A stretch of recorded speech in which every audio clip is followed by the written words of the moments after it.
Assalamualaikum, bertemu lagi. Hari ini kita membincangkan tajuk Operating Charts of a Synchronous Generator, ataupun carta kendalian sebuah synchronous generator, penjana segerak. Jadi siapa yang belajar sistem kuasa, power system, biasa melihat carta ini. Ini adalah merupakan carta kendalian ataupun lengkuk performance untuk sebuah synchronous generator ataupun penjana segerak. Jadi sebuah penjana tu dia ada kawasan yang dia boleh bekerja atau berkendali. Jadi dia sebuah penjana itu ada limit-limit yang tertentu yang dia kena hadkan. Ini adalah rajah kuasa regang dan kuasa menegak tu kuasa sahih, real power and reactive power. Jadi sebuah penjana tu dia ada dia punya limit-limit yang telah ditetapkan untuk dia beroperasi, berkendali. Jadi dia tak boleh berkendali atau beroperasi luar daripada kawasan yang telah ditetapkan ni, dan limit-limit yang telah ditetapkan. Jadi kalau kita perhatikan, dia ada beberapa lengkuk di situ. Jadi kita akan lihat lebih lanjut pada slide yang seterusnya. Jadi kita andaikan setiap penjana adalah bersambung kepada busbar infinite. Apa yang dimaksudkan busbar infinite ni ialah dia mempunyai kuasa yang busbar ni adalah grid sebenarnya. Grid sistem grid kita, grid yang besar. Kalau kita panggil busbar infinite, grid infinite. Jadi dia punya kriteria dia punya voltage pada busbar infinite ni dia mesti tetap, dia tidak berubah. VT itu tidak berubah. Apa pun berlaku pada penjana ini, synchronous generator ni, dia tidak akan dapat mengubah frekuensi dan juga voltage pada infinite busbar. Kalau kita sambungkan penjana itu kepada infinite busbar, dia untuk contoh, di negara kita panggil grid national. Maknanya pada grid national tu frekuensi dan voltage dia adalah tetap, tidak akan berubah, tidak boleh berubah. Jadi di penjana, dan antara penjana dengan grid tu dia ada synchronous reactant, synchronous reactant ataupun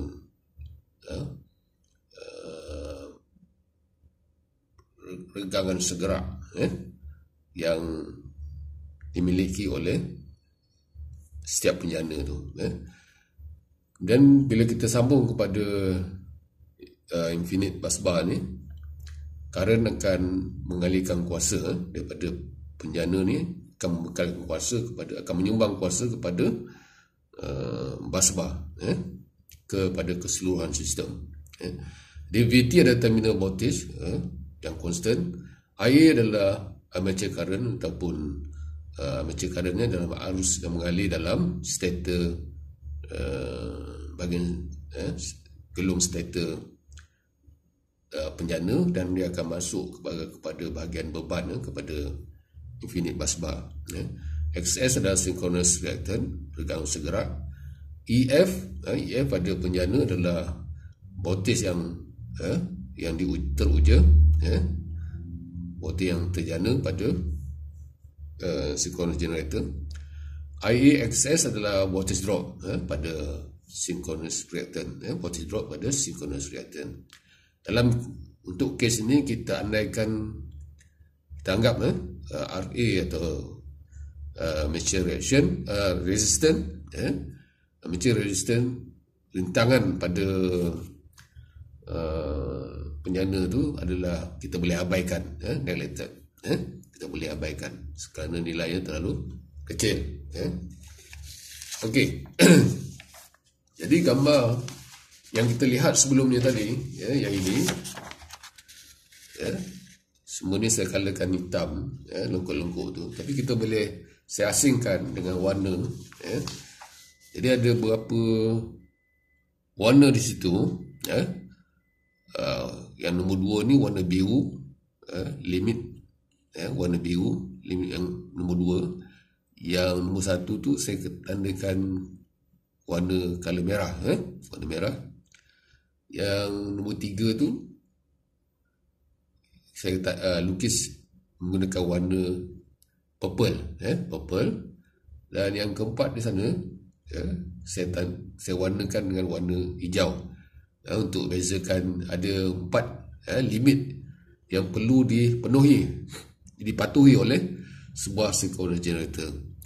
Jadi ini limit-limit yang mesti tidak dilebihi oleh sebuah penyana segerak bila kita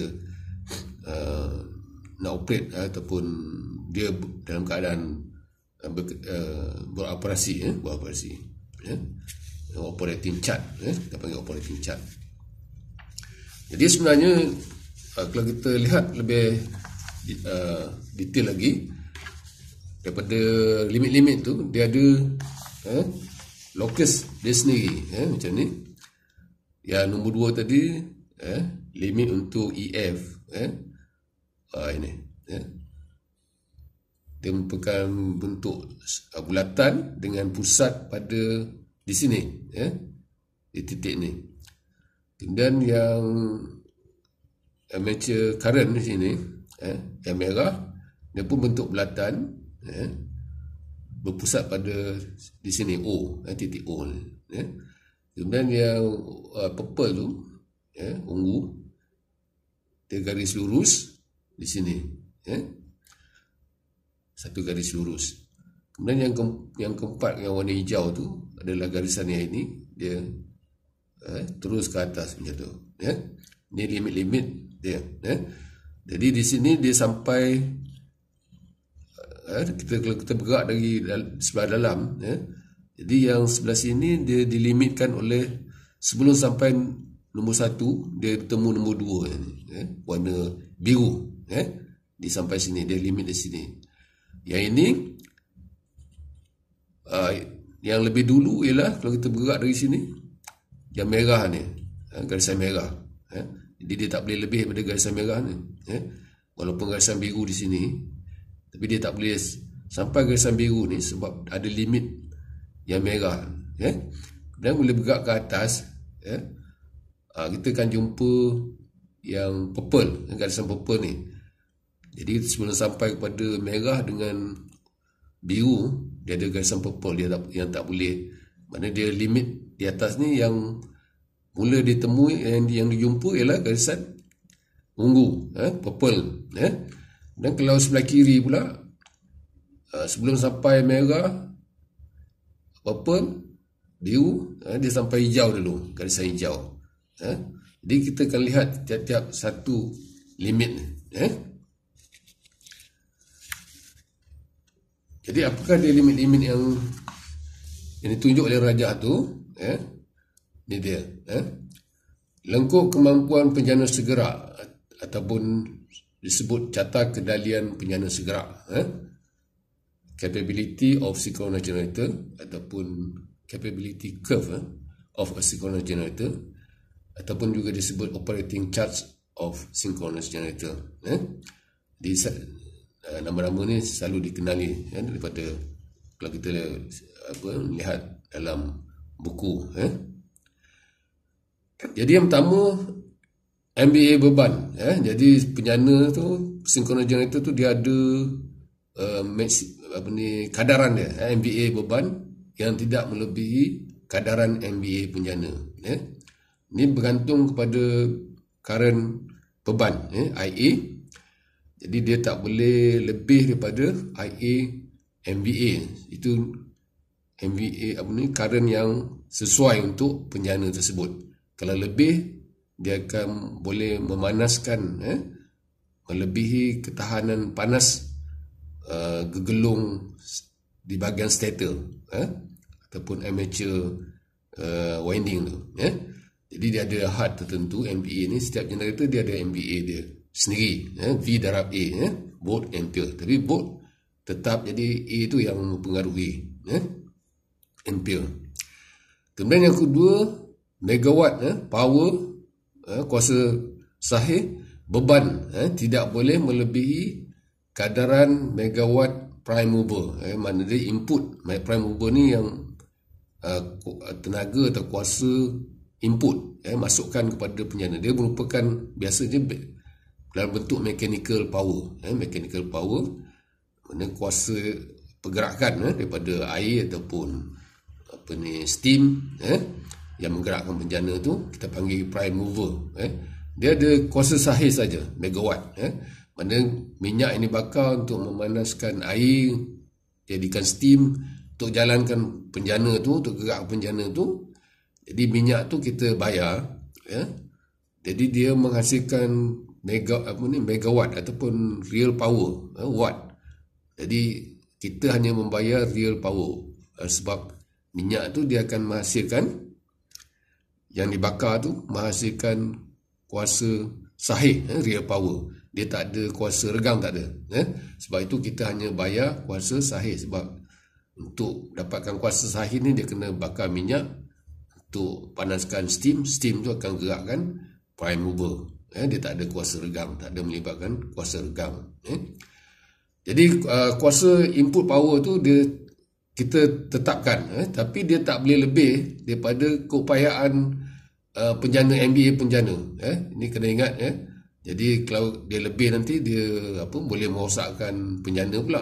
Jadi kuasa input tu mestilah kurang daripada kuasa keupayaan MVA penjana. Kemudian yang ketiga, arus medan IF. Arus medan IF tidak boleh melebihi arus medan yang tertentu, sebab arus ni bila dia mengalir dalam gegulung rotor tadi, IF ni adalah gegulung medan yang mengalir dalam gegulung medan yang mungkin terletak pada rotor. Dia boleh kalau terlebih terlalu tinggi, dia boleh memanaskan gegulung tersebut dan boleh merosakkan. Jadi dia ada had yang limit yang tertentu, IF tu. IF ni adalah digunakan untuk menghasilkan medan magnet, dan medan magnet itu akan menyebabkan voltage terjana, EF, voltage terjana pada synchronous generator tadi. Kemudian yang keempat adalah dia punya limit kestabilan. Limit kestabilan yang warna hijau tadi. Jadi pada load angle delta ni pada 90 darjah dia adalah maksimum. Jadi kita pastikan dia tidak boleh lebih daripada 90 darjah. Jadi kita akan lihat lebih detail selepas ini. Okey, ini adalah limit untuk rajah untuk synchronous generator. Rajah umum untuk synchronous generator. Dia punya rajah vektor dia, rajah persamaan vektor dia. Jadi di situ VT, vektor VT. Jadi VT adalah sama dengan ataupun EF sama dengan VT, voltage pada terminal. Ini adalah constant, VT adalah constant, tambah dengan susuk voltage pada synchronous reactant, IA darab XS. Jadi VT tambah IA XS, kita dapat total voltage yang terjana pada penjana, iaitu EF. Jadi persamaan dia VT tambah IA XS sama dengan panjang EF. Itu tambahan penjumlahan vektor. VT tambah IA XS adalah sama dengan EF. Jadi sini adalah lagging current, di sudut theta di sini, sudut current beban IA, armature current dengan VT itu adalah sudut dia theta. Jadi theta di situ, di sini IA XS adalah 90 darjah, sebab dia regangan reaktan di 90 darjah. Di 90 darjah. Jadi sudut ni, tiga segi ni kalau kita perhatikan dia sama dengan tiga segi ni, ya. Dia punya nisbah dia sama, ya. Jadi sudut ini adalah sama dengan yang ini, jadi theta yang ini adalah sama dengan theta ni, ya. Jadi theta ni sebab garisan ni adalah selari, menegak ni, jadi sama juga di sini pun adalah theta, ya. Jadi ini adalah locus untuk IA, ya, locus untuk IA, ya, sebab mana-mana pun dia adalah IA, sama panjang, ya, IA. Jadi IA ni ada limit dia, ya, dia tidak boleh melepasi limit dia sebab dia ada had, ya, bergantung pada MVA tadi, ya, MVA, nilai MVA penjana atau synchronous generator tadi, ya. Jadi garisan ini, ya, kita boleh jadikan dia skill kuasa sebab kuasa adalah sama dengan VT darab IA, cos theta, VT darab dengan IA cos theta, kita dapat kuasa real power, real power. Jadi sebab ini adalah IA excess adalah kita anggap sebagai tetap, ya. Jadi kalau IA cos theta, jadi garisan tegak ni boleh kita anggap sebagai mewakili kuasa, ya. Sebab itu saya tandakan P di sini, ya. Jadi kuasa sahih yang diambil yang dikeluarkan oleh penjana ni, ya, ialah antara O ke P, ya. Panjang O ke P itu adalah kuasa sahih yang dibekal oleh penjana. OQ adalah 90 darjah daripada P itu. OQ adalah kuasa regang, reactive power yang dibekal oleh penjana segerak tadi, ya, synchronous generator tadi. Jadi garisan tegak tu adalah mewakili kuasa, real power. Yang mendata tu adalah reactive power, ya. Seterusnya, iaitu dia, ya. Itu persamaan yang boleh kita buat, daripada rajah ni tadi, ya. Jadi itu dia P VTIA cos theta, kuasa real power voltage darab current cos theta, kuasa sahih yang dibekal kepada yang dibekal oleh penjana, ya. Jadi oleh kerana VT adalah constant, jadi dia kuasa sahih itu adalah berkadar terus dengan IA cos theta, macam tu, ya. Jadi P adalah real power adalah garisan O ke P, ya. Dan Q, yes, dengan cara yang sama, Q adalah diwakili oleh O, garisan OQ di situ, ya. Itu adalah reactive power. Jadi kuasa kompleks adalah penjumlahan, gabungan antara P dengan JQ, dia adalah complex number, ataupun S adalah kuasa ketara dia, apparent power, B darab A atau MVA dia, B darab A. Jadi limit IA adalah kadar, jadi limit IA itu adalah kadar arus yang mengalir dalam gegulung stator, sebelum arus kadaran, Kalau lebih daripada itu, dia boleh membandaskan dan boleh merosakkan stator, Jadi kita pilih arus kadaran dia, IA, Jadi arus kadaran itu akan memberi satu limit, limit yang lengkuk bulatan warna merah ni, berpusat pada O. Jadi ini adalah garisan-garisan locus untuk MVA atau VA synchronous generator,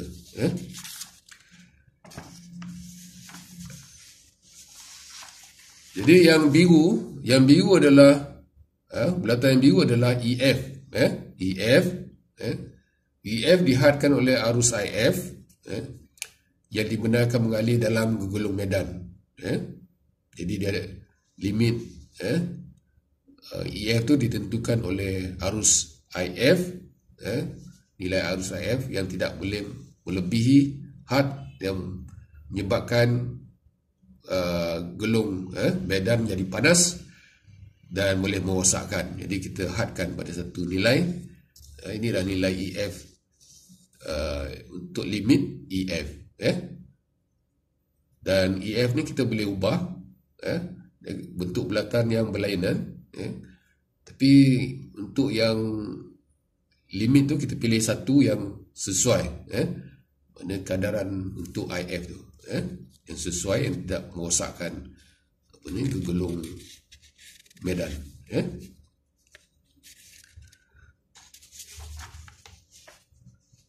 Kemudian yang biru, biru ini adalah limit untuk input power. Sebab garisannya adalah tegak tu adalah garisan mewakili garisan real power.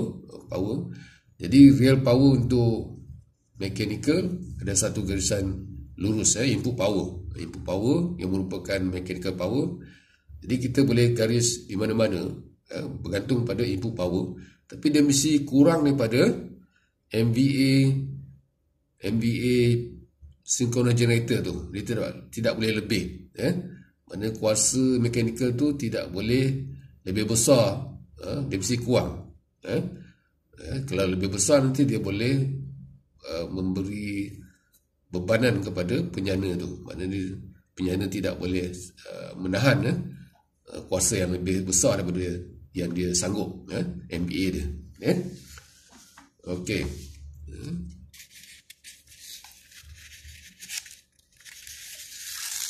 Kemudian bahagian yang warna hijau, limit yang warna hijau, ini adalah persamaan kuasa. Kita boleh tulis juga selain daripada VT IA cos theta tadi, sama juga VT darab EF bagi XS sin delta, ataupun kuasa real power adalah sama juga dengan berkadar terus dengan EF sin delta, sebab XS dan VT itu adalah tetap. Tapi nilainya akan jadi maksimum pada bila delta, nilai delta ini berada pada 90 darjah. Bila delta, ini silap, delta setelah berada pada 90 darjah, patutnya delta di sebelah sini. Jadi kalau delta tu sampai 90 darjah, kita akan dapat nilai yang maksimum, nilai yang maksimum. Di persamaan ni sama juga di sini, Jadi ini adalah P, persamaan P VT EF bagi XS sin delta. Kalau kita lukis graf delta, sudut delta dengan kuasa, jadi kita dapat bentuk macam ni, bentuk sinusoidal ni. 0 darjah, 90 darjah maksimum. Bila kita masukkan delta sama dengan 90 darjah, kita dapat sin 90 darjah adalah 1. Jadi nilai P ketika itu adalah P maksimum. P maksimum. Jadi kalau kita, ini adalah kuasa elektrik, kuasa elektrik yang dibekal oleh penjana tu. Jadi input power adalah kuasa mechanical. Selalunya kuasa mechanical yang kita masukkan tu kita kurangkan 10%. Kurang 10% daripada rated value dia, supaya dia tidak akan mencapai melebihi 90 darjah. Sudut delta tu tidak melebihi 90 darjah. Jadi kita set mechanical power tu kurang daripada kuasa maksimum P maksimum tu, kuasa yang dibekal oleh, yang boleh mampu dibekal oleh penjana. Jadi tujuan dia untuk kestabilan. Kestabilan. Kalau dia lebih pada 90 darjah, nanti akan berlaku, akan hilang kesegerakan atau out of synchronism. Dia akan hilang kesegerakan dan penjana terus tidak boleh berfungsi. Jadi itu sebab untuk kestabilan mechanical power, input power tu kita letak kurang daripada 10% daripada rated value dia. Bila dia rotor dia bergerak laju, PM lebih besar daripada electric power. Jadi dia akan berlaku cepatan di situ. Rotor akan mencepat. Jadi sudut angle akan bertambah. Di kawasan ini tidak ada masalah. Dia akan dapatkan kembali keseimbangan. Tapi bila lebih 90 darjah, di sini akan mengalami ketidakstabilan. Di mana rotor akan terus bergerak cepat dan data dan kesegerakan akan hilang. Data lebih dari 90 darjah. Jadi synchronous tadi tidak lagi bergerak dekat synchronous speed. Jadi akan berlaku out of synchronism. Jadi ini dia, setiap lengkuk EF tu, ni adalah kita kurangkan, kalau di sini maximum power, P maximum, jadi kita kurangkan 10% daripada rated value tu.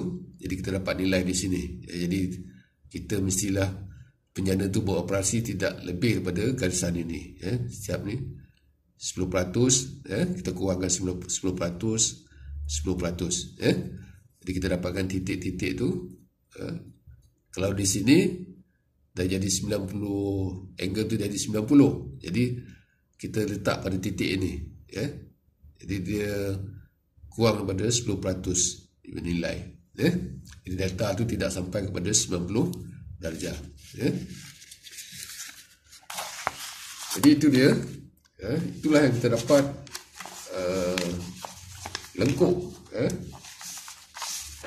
Macam mana kita boleh dapat lengkuk tadi?